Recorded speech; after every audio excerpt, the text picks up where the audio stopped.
नमस्कार। आज की कहानी है कहानी घर घर की ऐसी होनी चाहिए। सुबह 10 बजे तक सोने वाली और बार बार उठाने पर भी थोड़ी देर और सोने दो ना कहने वाली शालिनी आज भोर के 6 बजे ही उठ गई थी। इतना ही नहीं, उसने सबके लिए चाय बनाई, पेपर लेकर आई, बागीचे में पानी दिया और पापा को सुबह मॉर्निंग वॉक के लिए भी उठाया। सभी लोग शालिनी को बड़ा आश्चर्य से देख रहे थे।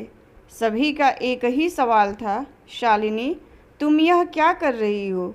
शालिनी ने धीरे से जवाब दिया, 3 महीने हो गए हैं मेरी शादी तय हुए। वहाँ पर कौन होगा मेरे आगे पीछे घूमने वाला? वहाँ तो सब मुझे ही करना होगा। बस इसलिए आज से शुरू कर दिया। घर की बेटी को इतना समझदार होते हुए देख सभी को खुशी हो रही थी और साथ साथ बुरा भी लग रहा था। बुरा लगने जैसी बात भी थी, क्योंकि वह अब हमेशा के लिए उनको छोड़कर उसके ससुराल जाने वाली थी। एक और महीना बीत गया और आखिरकार शालिनी की शादी हो गई। वह अपने ससुराल आ गई।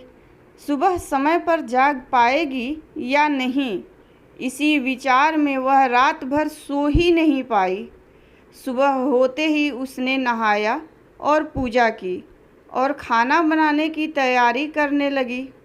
वह सोचने लगी कि आज खाने में क्या बनाया जाए जो बड़े और बच्चे दोनों को पसंद आए। तभी पीछे से एक मीठी आवाज़ आई। शालिनी ने पीछे मुड़कर देखा तो उसकी सासू माँ थी। अरे बेटा, इतनी जल्दी क्यों उठ गई? शादी की भाग दौड़ में थक गई होगी, ऊपर से घर वालों की याद भी आती होगी, और मैं जानती हूँ रात को ठीक से सो भी नहीं पाई होगी। ऐसे तो तुम्हारी तबीयत खराब हो जाएगी। शालिनी मन ही मन सोचने लगी, मेरी सासू माँ तो बिल्कुल वैसी नहीं है जैसी मैं सोच रही थी। मैं तो डर के मारे कितने दिनों से सुबह जल्दी उठने का प्रयास कर रही थी। यहाँ तो परिस्थिति बिल्कुल अलग है।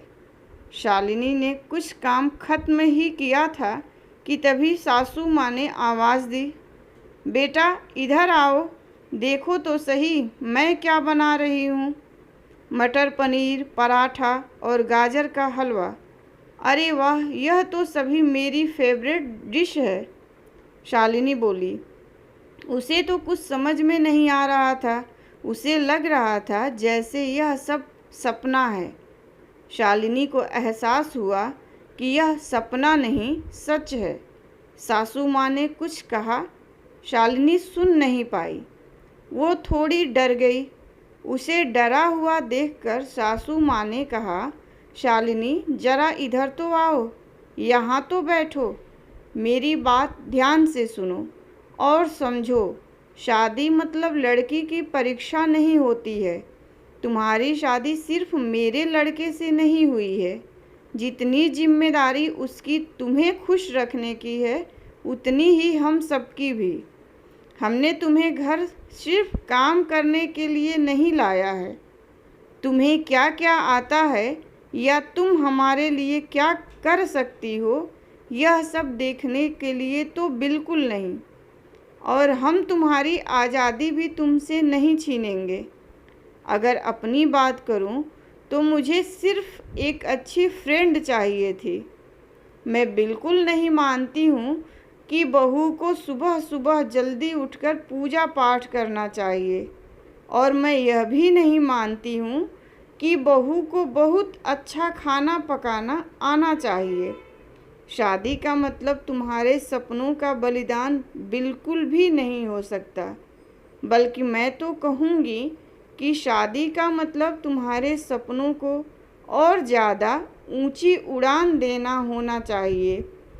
या हम सब हमेशा तुम्हारे साथ हैं, हर दिन हर पल। शालिनी की शादी को अब 10 साल बीत चुके थे। इन 10 सालों के सफ़र में उसने जो अनमोल रिश्ते कमाए थे, उनमें से एक थी माँ। जी हाँ, वही सासू माँ जो अब उसकी माँ बन चुकी थी। शालिनी ने अपने जीवन में काफ़ी उतार चढ़ाव देखे थे, लेकिन उसके मन में यह एक सोच बहुत पक्की बैठ चुकी थी कि जब भी उसके लड़के की शादी होगी और वह घर में बहू लाएगा तो वह भी अपनी सासू माँ की तरह ही अपनी बहू के साथ व्यवहार करेगी। टीवी सीरियल्स में सास बहू को दिखाया जाता है, वही वास्तविकता है, ऐसा बिल्कुल नहीं है। समय के साथ लोग बदलते हैं, लोगों के विचार बदलते हैं। कुछ गलत लोग ज़रूर जीवन में आते हैं, लेकिन सभी गलत हों ऐसा ज़रूरी नहीं। धन्यवाद। कहानी पसंद आई हो तो लाइक कीजिए, शेयर कीजिए और प्लीज़ मेरे चैनल को सब्सक्राइब कीजिए।